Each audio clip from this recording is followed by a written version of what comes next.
नमस्कार फ्रेंड्स, भक्ति सहायता में आपका हार्दिक स्वागत है। आज हम वैशाख महीने का महात्म्य प्रसंग राजा महिरथ की कथा सुनेंगे। जो वैशाख माह में स्नान का जो महत्व है, जो व्रत पूजा का जो महत्व है, आज हम वो जानेंगे। यमराज ब्रह्मा जी से कहते हैं, ब्राह्मण, पूर्व काल की बात है, महिरथ नाम से एक विख्यात राजा थे। उन्हें अपने पूर्व जन्म के पुण्यों के फलस्वरूप प्रचुर ऐश्वर्य और संपत्ति और धन धान्य की कोई कमी नहीं थी। उनके पास हर प्रकार की संपत्ति थी, परंतु राजा राज्य लक्ष्मी का सारा भार मंत्री पर रखकर स्वयं विषय भोग में आसक्त हो रहे थे। वे न प्रजा की ओर दृष्टि डालते थे और न ही धन की ओर। धर्म और अर्थ का काम भी कभी नहीं देखते थे। उनकी वाणी तथा उसका मन कामिनियों की क्रीड़ा में आसक्त था। वे न प्रजा की ओर दृष्टि डालते थे और न ही धन की ओर। धर्म और अर्थ का काम भी कभी नहीं देखते थे। उनकी वाणी तथा उनका मन कामिनियों की क्रीड़ा में आसक्त था। राजा के पुरोहित का नाम कश्यप था। जब राजा को विषयों में रमते हुए बहुत दिन व्यतीत हो गए, तब पुरोहित ने अपने मन में विचार किया, जो गुरु मोहवश राजा को अधर्म से नहीं रोकता, वह भी उसके पापी का भागी होता है। यदि समझाने पर भी राजा अपने पुरोहित के वचनों को अवहेलना करता है, यानी नहीं मानता है, तो पुरोहित ही निर्दोष हो जाता है। उस दशा में राजा ही सारे दोषों का भागी होता है। कश्यप बोलते हैं राजा से, हे राजन, मैं तुम्हारा गुरु हूँ, अतः धर्म और अर्थ से युक्त मेरे वचनों को सुनो। राजा के लिए यही सबसे बड़ा धर्म है कि वह गुरु की आज्ञा में रहे। गुरु की आज्ञा का आंशिक पालन भी राजाओं की आयु, लक्ष्मी तथा सौख्य को बढ़ाने वाला होता है। तुमने दान के द्वारा कभी ब्राह्मणों को तृप्त नहीं किया, भगवान श्री विष्णु की आराधना नहीं की, कोई व्रत नहीं किया, कोई तपस्या नहीं की और कोई तीर्थ भी नहीं किया। हे महाराज, कितने खेद की बात है कि तुमने काम के अधीन होकर कभी भगवान के नाम का स्मरण तक नहीं किया। अबलाओं की संगत में पढ़कर विद्वानों की संगति नहीं की। जिसका मन स्त्रियों ने हर लिया हो, उसे अपनी विद्या, तपस्या, त्याग, नीति तथा विवेकशील चित्त से क्या लाभ हुआ। एकमात्र धर्म ही सबसे महान और श्रेष्ठ है, जो मृत्यु के बाद भी साथ जाता है। शरीर के उपभोग में आने वाली अन्य जितनी वस्तुएं हैं, वे सब यही नष्ट हो जाते हैं। धर्म की सहायता से ही मनुष्य की दुर्गति से पार होता है। हे राजेंद्र, क्या तुम नहीं जानते, मनुष्यों के जीवन का विलास जल की उताल तरंगों के समान संचल एवं अनित्य है, जिनके लिए विनय ही पगड़ी और मुकुट है, सत्य और धर्म की कुंडल है तथा त्याग ही कंगन है। उन्हें जड़ आभूषणों की क्या आवश्यकता है। मनुष्य के निर्जीव शरीर को काठ या ठेले के समान पृथ्वी पर फेंक उसके बंधु बांधव मुंह फेर कर चल देते हैं। केवल धर्म ही उसके पीछे पीछे जाता है। सब कुछ जा रहा है, आयु प्रतिदिन क्षीण हो रही है तथा ये जीवन भी लुप्त होता जा रहा है। ऐसी अवस्था में भी तुम उठकर भागते क्यों नहीं हो। स्त्री पुत्र आदि कुटुंब, शरीर तथा द्रव्य संग्रह, ये सब पराये हैं, अनित्य हैं, किंतु पुण्य और पाप अपने हैं। जब एक दिन सब कुछ छोड़कर तुम्हें व्यवस्था पूर्वक जाना ही है, तो तुम अनर्थ में फंसकर अपने धर्म का अनुष्ठान क्यों करते हो। मरने के बाद दुर्गम पथ पर अकेले कैसे जा सकोगे, जहाँ ठहरने के लिए स्थान, न खाने योग्य अन्न, न पानी, न राह खर्च, न राह बताने वाला कोई गुरु है। यहाँ से प्रस्थान करने के बाद तुम्हारे पीछे कुछ भी नहीं जाएगा, केवल पाप और पुण्य ही जाते समय तुम्हारे पीछे पीछे जाएंगे। अतः तुम आलस्य छोड़कर वेदों तथा स्मृतियों में बताए हुए देश और कुल के अनुरूप हितकारक कर्म का अनुष्ठान करो। धर्म मूलक सदाचार का सेवन करो। अर्थ और काम भी यदि धर्म से रहित हो तो उनका परित्याग कर देना चाहिए। दिन रात इंद्रिय विजयी रूप योग का अनुष्ठान करना चाहिए, क्योंकि जितेंद्रिय राजा ही प्रजा को अपने वश में रख सकता है। लक्ष्मी अत्यंत प्रगल्भ रमणी के कटाक्ष के समान संचल होती हैं। विनय रूपी गुण धारण करने से ही वह राजाओं के पास दीर्घ काल तक ठहरती हैं। जो अत्यंत कामी और घमंडी हैं, जिनका सारा कार्य बिना विचारे ही होता है, उन मूढ़ चेता राजाओं की संपत्ति उनकी आयु के साथ ही नष्ट हो जाती हैं। इनमें व्यसन को ही कष्टदायक बताया गया है। व्यसन में पड़े हुए राजा की अधोगति होती है, और जो व्यसन से दूर रहता है वह स्वर्ग लोक में जाता है। व्यसन व दुख विशेषत काम से ही उत्पन्न होते हैं। अतः काम का परित्याग करो। पापों में फंस जाने पर वैभव एवं भोग स्थिर नहीं रहते, वे शीघ्र ही नष्ट हो जाते हैं। चलते रुकते जागते सोते समय भी जिसका चित्त विचार में संलग्न नहीं रहता, वह जीते जी मरे तुल्य है।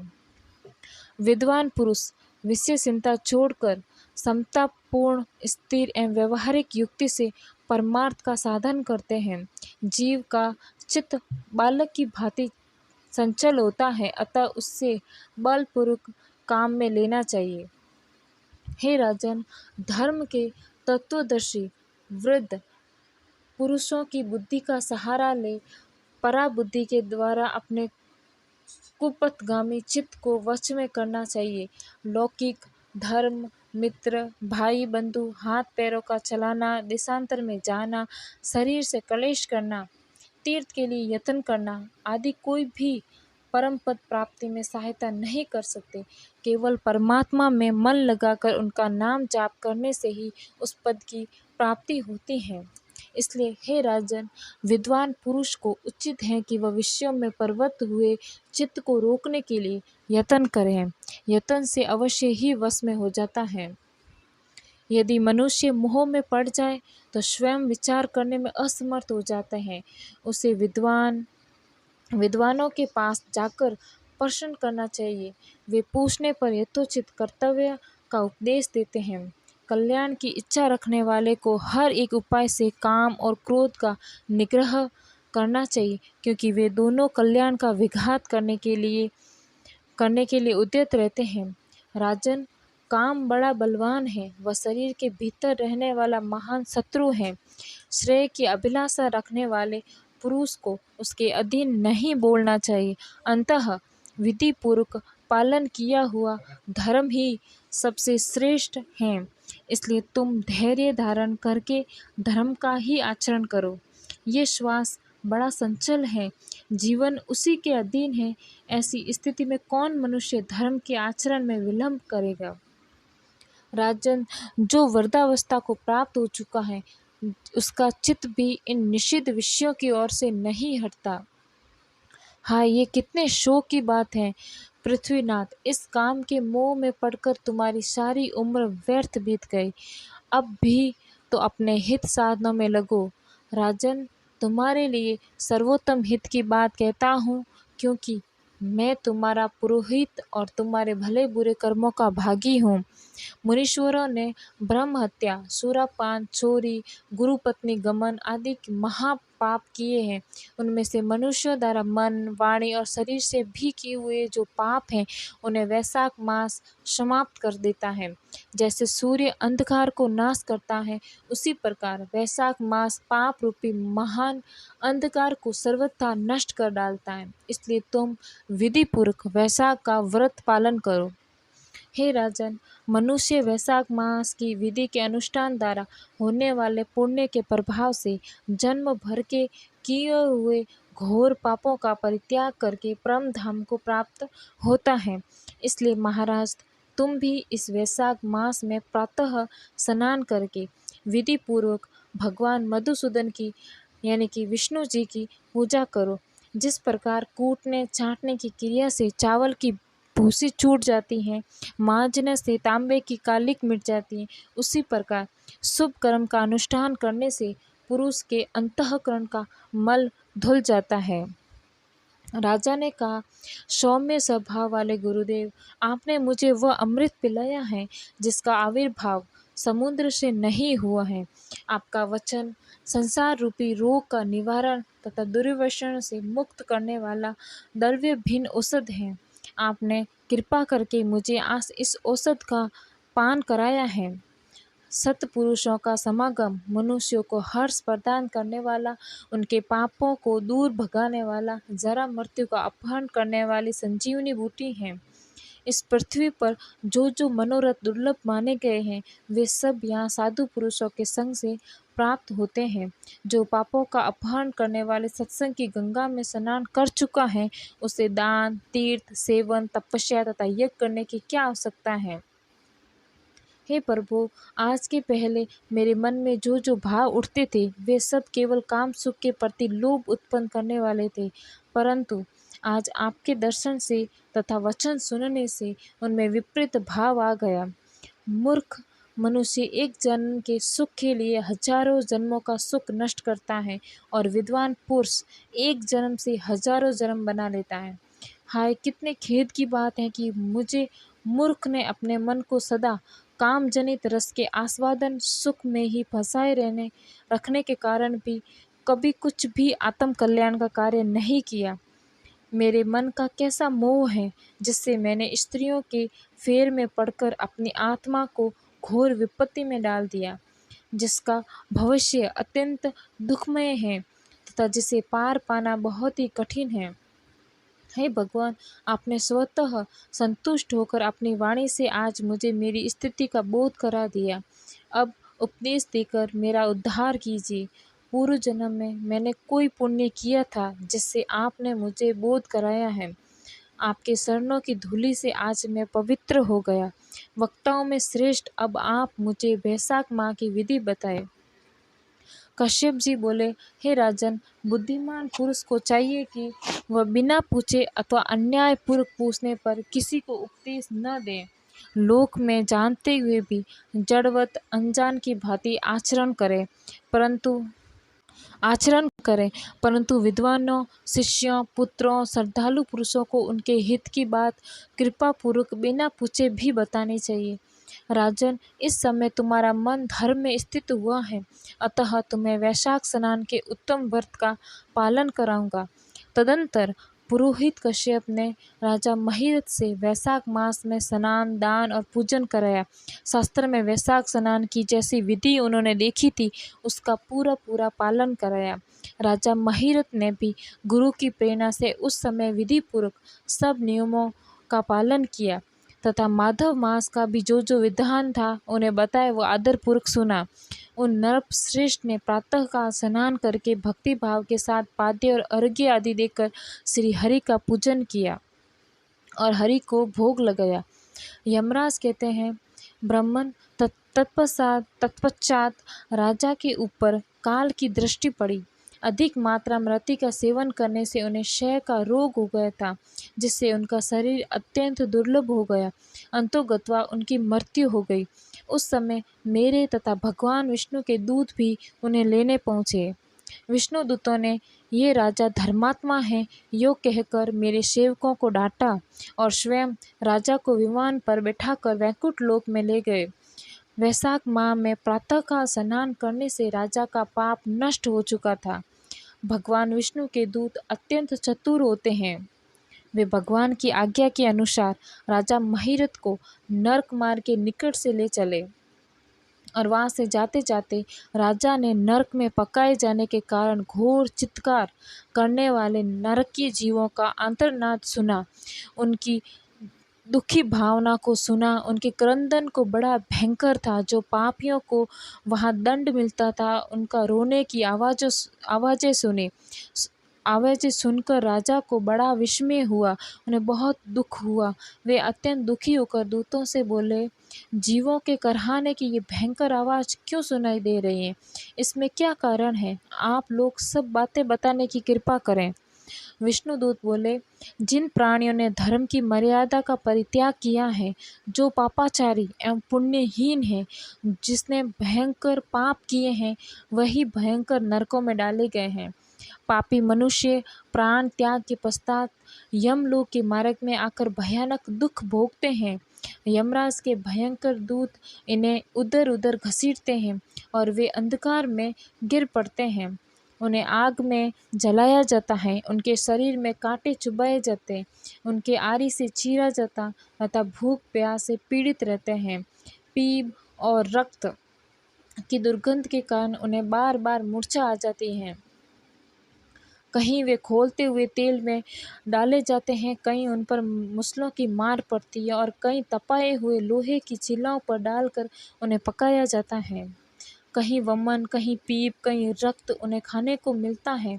मुर्दों की दुर्गंध से भरे हुए करोड़ों नरक हैं, जहाँ सरपत्र वन है, शिलापात के स्थान हैं, जहाँ पापी शिलाओं पर पटके जाते हैं, जहाँ वहाँ की समतल भूमि भी आग से तपी हुई है। इसके सिवा गरम लोहे के खोलते हुए तेल, मैदे के तपे हुए स्तंभ, कूट सालमिली नामक भी नरक हैं। सूर्य, कांटे, कील और उग्र ज्वाला के कारण शोक एवं भय उत्पन्न करने वाले बहुत से नरक हैं। कहीं तपी हुई वैतरणी नदी है, कहीं पीप से भरे हुए अनेकों कुंड हैं। इन सब में पृथक पृथक पापियों को डाला जाता है। कुछ नरक ऐसे हैं जो जंगल के रूप में हैं। वहाँ के पत्ते तलवार की धार के समान तीखे हैं। इन्हीं से उन्हें 80 पत्र वन कहते हैं। वहाँ प्रवेश करते ही नर नारियों के शरीर कटने और छिलने लगते हैं। कितने ही नरक घोर अंधकार तथा आग की लपटों के कारण अत्यंत दारूण प्रतीत होते हैं। इन्हें बार बार यातना भोगने के कारण पापी जीव नाना प्रकार के स्वरों में रोते हैं, विलाप करते हैं। राजन, इस प्रकार के शास्त्र विरुद्ध कर्म करने वाले पापी जीव कराहते हैं, रोते हैं और नरक की यातना का कष्ट भोग रहे हैं। उन्हीं का ये क्रंदन, उन्हीं का ये रोना सभी प्राणियों को अपने पूर्वकृत कर्मों का भोग भोगना पड़ता है। पराई स्त्रियों का संग प्रसन्नता के लिए किया जाता है, किंतु वास्तव में वह दुख ही देने वाला होता है।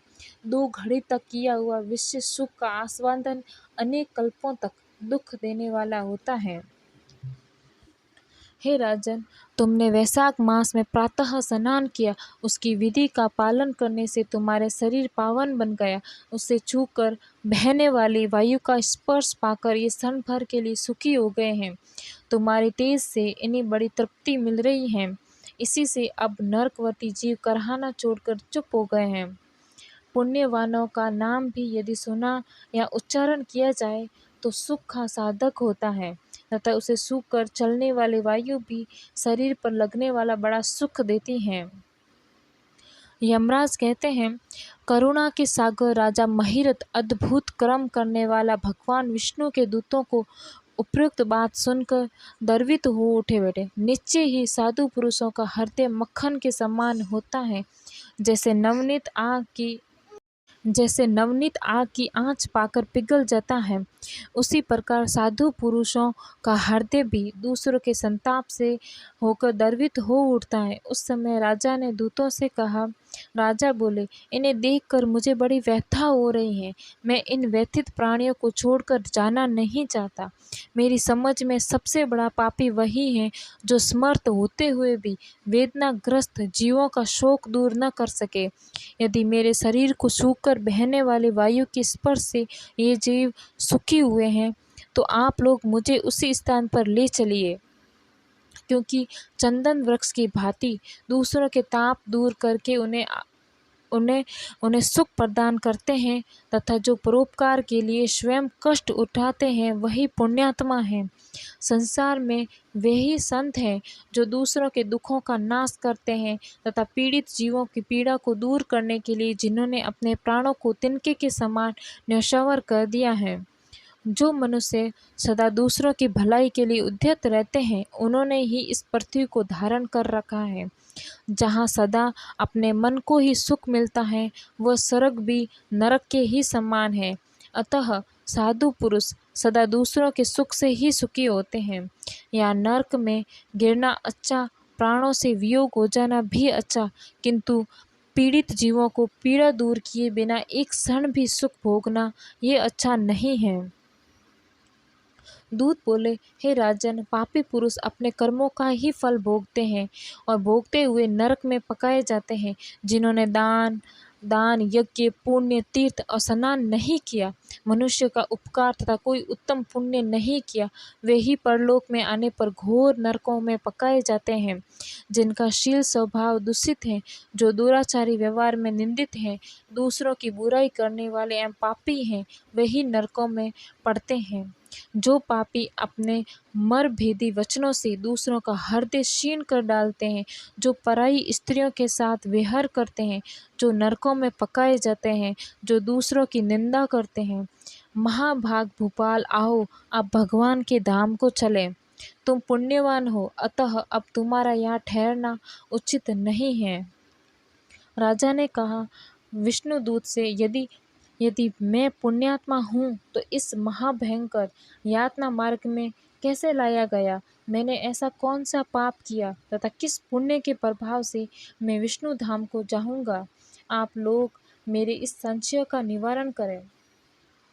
दूत बोले, हे राजन, तुम्हारा मन काम के अधीन हो रहा था, इसलिए तुमने कोई पुण्य यज्ञ अनुष्ठान या यज्ञ विशिष्ट अन्न का भोजन नहीं किया, इसलिए तुम्हें इस मार्ग से लाया गया है। किंतु लगातार 3 वर्षों तक तुमने अपने गुरु की प्रेरणा से वैशाख माह का विधि पूर्वक प्रातः स्नान किया तथा महापापों और अति पापों की राशि का विनाश करने वाले भक्त वत्सल विश्वेश्वर भगवान मधुसूदन की भक्ति पूर्वक पूजा की है, भगवान विष्णु की पूजा अर्चना की। ये सब पुण्यों का सार है। केवल इस एक ही पुण्य से तुम देवताओं द्वारा पूजित होकर श्री विष्णु धाम को ले जा रहे हो। नरेश्वर, हे नरेश्वर, जैसे एक ही सिंगारी पड़ जाने से तिनकों की राशि भस्म हो जाती है, उसी प्रकार वैशाख में प्रातः स्नान करने से पाप राशि का विनाश हो जाता है। जो वैशाख में शास्त्रों युक्त नियमों से युक्त होकर स्नान करता है, वह हरि भक्त पुरुष अति पापों के समूह से छुटकारा पाकर विष्णु पद को प्राप्त करता है। यमराज कहते हैं, ब्राह्मण, तब दया सागर राजा ने उन जीवों के शोक से पीड़ित हो भगवान श्री विष्णु के दूतों से विनयपूर्वक कहा, साधु पुरुष प्राप्त हुए ऐश्वर्य का, गुणों का और पुण्य का यही फल मानते हैं कि इनके द्वारा कष्ट में पड़े हुए जीवों की रक्षा की जाए। यदि मेरा कुछ पुण्य है तो उसी के प्रभाव से नरक में पड़े हुए जीव निष्पाप होकर स्वर्ग को चले जाएं और मैं इनकी जगह नरक में निवास करूंगा। राजा के ऐसे वचन सुनकर श्री विष्णु के मनोहर दूत उनके सत्य और उदारता पर विचार करते हुए इस प्रकार बोले, हे राजन, इस दया रूप धर्म के अनुष्ठान से तुम्हारा संचित धर्म की विशेष वृद्धि हुई है। तुमने वैशाख मास में जो स्नान दान जप तप और देव पूजन आदि कर्म किए हैं, वे अक्षय फल देने वाले हो गए हैं। जो वैशाख मास में स्नान दान करके भगवान का पूजन करता है, वे सब कामनाओं को प्राप्त होकर श्री विष्णु धाम को जाता है।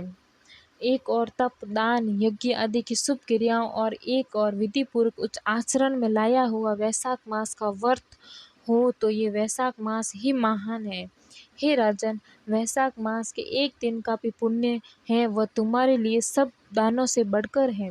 दया के समान धर्म, दया के समान तप, दया के समान दान और दया के समान कोई मित्र नहीं है। पुण्य का दान करने वाला मनुष्य सदा लाख गुणा पुण्य प्राप्त करता है।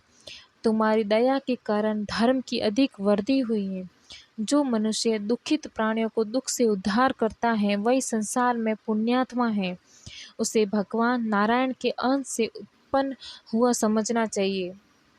हे वीर, वैशाख मास की पूर्णिमा को तीर्थ में जाकर जो तुमने सब पापों का नाश करने वाला स्नान दान आदि पुण्य किया है, उसे विधिवत भगवान श्री हरि को साक्षी बनाकर 3 बार प्रतिज्ञा करके इन पापियों के लिए दान कर दो, जिससे ये नरक से निकलकर स्वर्ग को चले जाए। हमारा तो ऐसा विश्वास है कि पीड़ित जंतुओं को शांति प्रदान करने से जो आनंद मिलता है, उसे मनुष्य स्वर्ग और मोक्ष में भी नहीं पा सकता। तुम्हारी बुद्धि, दया और दान में दृढ़ है, इसे देखकर हम लोगों को भी उत्साह होता है। हे राजन, यदि तुम्हें अच्छा ज्ञान पड़े तो अब बिना विलंब किए इन्हें पुण्य प्रदान करो और नरक यातना के दुख से छुटकारा दिला दो इन्हें। विष्णु दूतों के यों कहने पर दयालु राजा महिरथ ने भगवान गदाधर को साक्षी बनाकर 3 बार प्रतिज्ञा पूर्वक संकल्प लेकर उन पापियों के लिए अपना पुण्य अर्पण किया। वैशाख मास के एक दिन के ही पुण्य का दान करने पर सभी जीव यम यातना के दुख से मुक्त हो गए। फिर अत्यंत हर्ष में भरकर वे श्रेष्ठ विमान पर आरूढ़ हुए और राजा की प्रशंसा करते हुए उन्हें प्रणाम करके स्वर्ग को चले गए। इस दान से राजा को विशेष पुण्य की प्राप्ति हुई। मुनियों और देवताओं का समुदाय उनकी स्तुति करने लगा तथा वे जगदीश्वर श्री विष्णु के पार्षदों द्वारा अभिवंदित होकर उस परम पद को प्राप्त हुए, जो बड़े बड़े योगियों के लिए भी दुर्लभ है। द्विज श्रेष्ठ, ये वैशाख मास पूर्णिमा का कुछ महात्म्य या थोड़े में बतलाया गया है। ये वैशाख मास का यानी कि पूर्णिमा का महात्म्य ये थोड़े में बतलाया गया। ये धन, यश, आयु, परम कल्याण प्रदान करने वाला है। इतना ही नहीं, इसमें स्वर्ग और लक्ष्मी की भी प्राप्ति होती है।